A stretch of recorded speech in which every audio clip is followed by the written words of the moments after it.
Science যা বলছে সেটার সাথে কোরআনের মিল আছে না নাই? যদি কোনো কিছু অমিল থাকে সায়েন্সের ওয়েট করতে হবে। কোরআনের থিওরি হচ্ছে কোরআন যেটাই বলেছে সেটাই ফাইনাল, চিল্লায় বলি ঠিক কি না? সব সময় প্রশংসা করতে হবে একজন সত্তার, চিল্লায় বলতে হবে তিনি কে? আপনাদের শীত লাগতেছে সবার? আমি শীতে কাঁপতেছি, হয়েছি না? শীত লাগে না আপনাদের? তো মাফলার গায়ে আসছেন কেন? চাদর পড়ছেন কেন? এই শীতের কথাও কোরআনে আছে না নাই? গরমের কথা কোন সূরায়?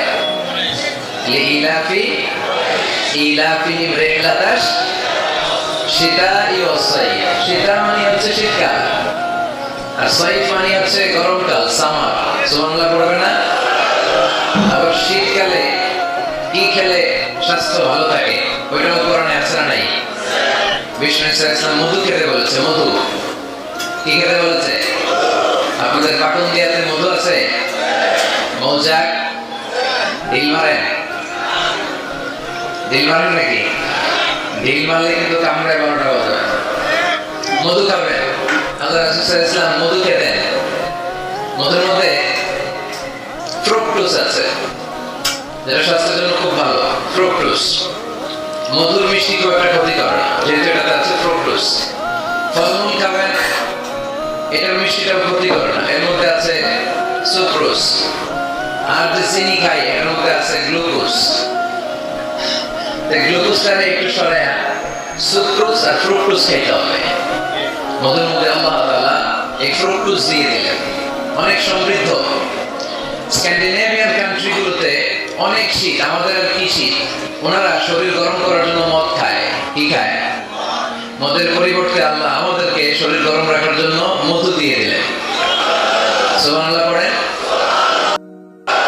ইন্না ফি যালিকা লাআয়া। মৌমাছি আর মধুর মধ্যে আছে নিদর্শন, সাইন, যারা চিন্তা করে তাদের জন্য। আল্লাহ মৌমাছিকে একটা সিক্রেট মেসেজ করেছেন। আমরা মাঝে মাঝে মেসেজ পাঠাই না? যে পাঠায় আর যে রিসিভ করে শুধু তারাই দেখে, অন্যরা মেসেজটা পায়। আল্লাহ বলেছেন ইত্তাখিযি মিনাল জিবালি বুয়ুতা। মৌমাছি পাহাড়ে মৌচাক বানাও, বড় বড় গাছের নট ডালে বানাও, যেন এলাকার ছেলেরা ঢিল না মারে। ঢিল মারো না তোমরা মৌচাকে। এই জন্য আল্লাহ তাআলা মৌমাছিকে সিক্রেট মেসেজ করেছেন উঁচু জায়গায় বানাও।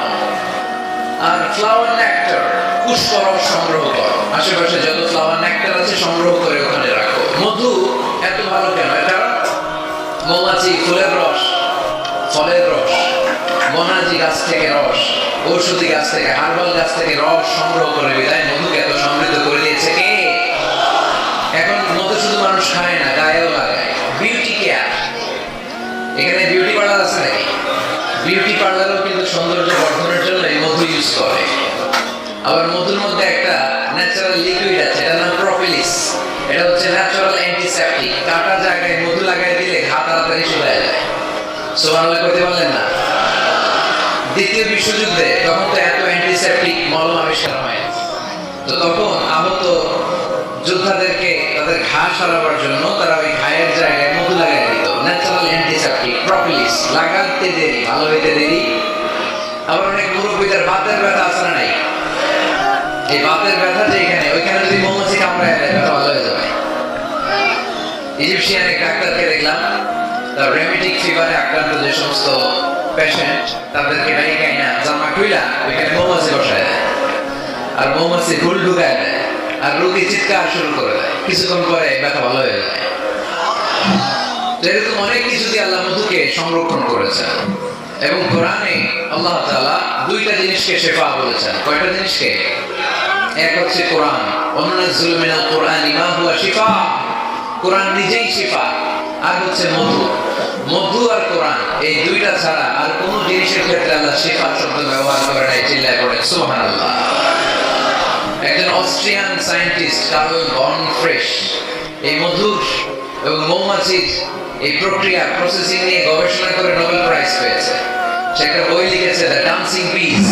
কেমন করে মৌমাছির মৌচাক বাঁধে এখানে, আর পুষ্পরস সংগ্রহ করতে যায় 5 মাইল 6 মাইল দূরে, আবার রাস্তাটা চিনে ইলেকট্রোম্যাগনেটিক পাওয়ারের মাধ্যমে আবার ওই মৌমাছির ওই মৌচাকে ফিরে আসে। এই বিশাল পথ পাড়ি দিয়ে যে আসে আর যায়, এই মৌমাছির রাস্তাটা চিনাই দিল কে? আসল কারিগরটা কে? আল্লাহ। এবং তিনি গবেষণা করে পেয়েছেন আমাদের পেটের ভেতরে পাকস্থলী একটা, কিন্তু মৌমাছির ভেতরে পাকস্থলী 2টা। সে মধু সংগ্রহ করে ওইটা এনে মৌচাকে রেখে দেয়, মধু সংগ্রহ করে ওটা খেয়ে ফেলে, খেয়ে একটা স্পেশাল স্টোমাকের মধ্যে এক ধরনের এনজাইম আছে, পাচক রস দিয়ে এটাকে সমৃদ্ধ করে। তারপর একটা টিউব আছে এটার নিচে, ওই টিউব দিয়ে মৌচাকের বাসার মধ্যে ঢুকাই দিয়ে আসে। আমরা তালুর মধ্যে ফেলে আসি বা দিয়ে খাই, সুবহানাল্লাহ নাই, খাওয়ার পরে আলহামদুলিল্লাহ নাই। এই যে পুরো প্রক্রিয়াটা, এটা আল্লাহ সিক্রেট মেসেজের মাধ্যমে মৌমাছিকে জানিয়ে দিয়েছে। আল্লাহ বলেছে ইত্তাখিদি মিনাল জিবালি বুয়ুতা। উলামায়ে কেরাম যারা আছেন তারা জানেন ইত্তাখিদি শব্দটা মুয়ান্নাস, নারীর জন্য ব্যবহার হয়, আর পুরুষের জন্য ব্যবহার হয় ইত্তাখিদ। আল্লাহ ইত্তাখিদ ব্যবহার করেননি, আল্লাহ ব্যবহার করেছেন ইত্তাখিদি, তার মানে নারী মৌমাছিকে অর্ডার করেছেন। বন ফ্রিশ অস্ট্রিয়ান সায়েন্টিস্ট উনি অনেক গবেষণা করে দেখলেন একটা মৌচাকের ভেতরে অন এন এভারেজ 60,000 মৌমাছি থাকে। এই পুরো মধু আহরণ আর প্রিজার্ভেশনের কাজটা যেই মৌমাছিরা সংরক্ষণ করে, এটা পুরুষ মৌমাছি নয়, এটা নারী মৌমাছি। পড়েন সুবহানাল্লাহ। তার মানে সায়েন্স যা বলছে সেটার সাথে কোরআনের মিল আছে না নাই? যদি কোনো কিছু অমিল থাকে সায়েন্সের ওয়েট করতে হবে। কি করতে হবে? Science should wait until they get their final and the latest invention and discoveries. কারণ সায়েন্সের সবচেয়ে বড় থিওরি হচ্ছে যে সায়েন্সের কোনো থিওরি ফাইনাল না। কথা বুঝতে পেরেছেন? সায়েন্সের সবচেয়ে বড় থিওরি কি? যে সায়েন্সের কোনো থিওরি ফাইনাল না। কিন্তু কোরআনের থিওরি হচ্ছে কোরআন যেটাই বলেছে সেটাই ফাইনাল। চিল্লায় বলি ঠিক কি না?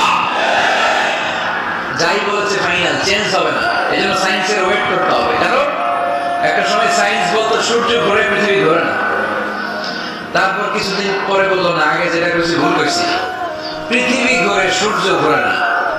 এখন স্বীকার করতেছে না, আগে যা বলছে সবই ভুল। এখন আমরা পেয়েছি সব ঘুরে, সব ঘুরে। তো ওরা ওই যে পানি ঘোলা করে খায় আর কি, গাধার মতো। কিন্তু ওরা 3 ধাপে অ্যানাউন্সমেন্ট করে যেটা পেয়েছে, 1000 বছর আগেই কোরআন সেটা অ্যানাউন্স করেছে। ওয়াকুল্লুম ফি ফালাকি ইয়াসবাহুন। এই মহাবিশ্বে যা আছে সবকিছুই তার অক্ষে আর কক্ষে ঘুরে বেড়াচ্ছে। চিল্লায় পড়েন আল্লাহু আকবার। এজন্য বেশি বেশি মধু খাবেন। রাজি আছেন তো? আবার জান্নাতে যখন আপনারা যাবেন, আপনাদের জন্য মধুর ঝর্ণা দিবে কে? আসালুল মুসাফফা, 4 ধরনের পানির ঝর্ণা। আনহারুম মিন মাইন গায়রি আসিন, মিনারেল ওয়াটারের ঝর্ণা। আনহার মিন লাবানিন লাম ইয়াতাগায়্যার তা'মুহু, দুধের ঝর্ণা। আনহার মিন খামরিন লাযযাতিন লিশারিবিন, মদের ঝর্ণা। আনহার মিন আসালিন মুসাফফা, ফ্রেশ হানি, মধুর ঝর্ণা। এগুলো জান্নাতীদের জন্য জান্নাতে তৈরি রাখবে কে? ওই জান্নাতে আমরা যেতে চাই কি চাই না? আজকের এই পাকুন্দিয়ার ময়দানে আমরা যেন একত্রিত হলাম, আমরা যেন আল্লাহর জান্নাতে ওইভাবে একত্রিত হতে পারি। আল্লাহ তুমি তৌফিক দান করো। এজন্য শীতকালে গ্রীষ্মকালে সকালে বিকালে প্রশংসা চলবে এক মহান সত্তা, এক রাজাধিরাজ, সব রাজার বড় রাজা, মহারাজা। ওই মহারাজার নাম কি? আমরা সবসময় আল্লাহর প্রশংসা করব। Be a part of our vision.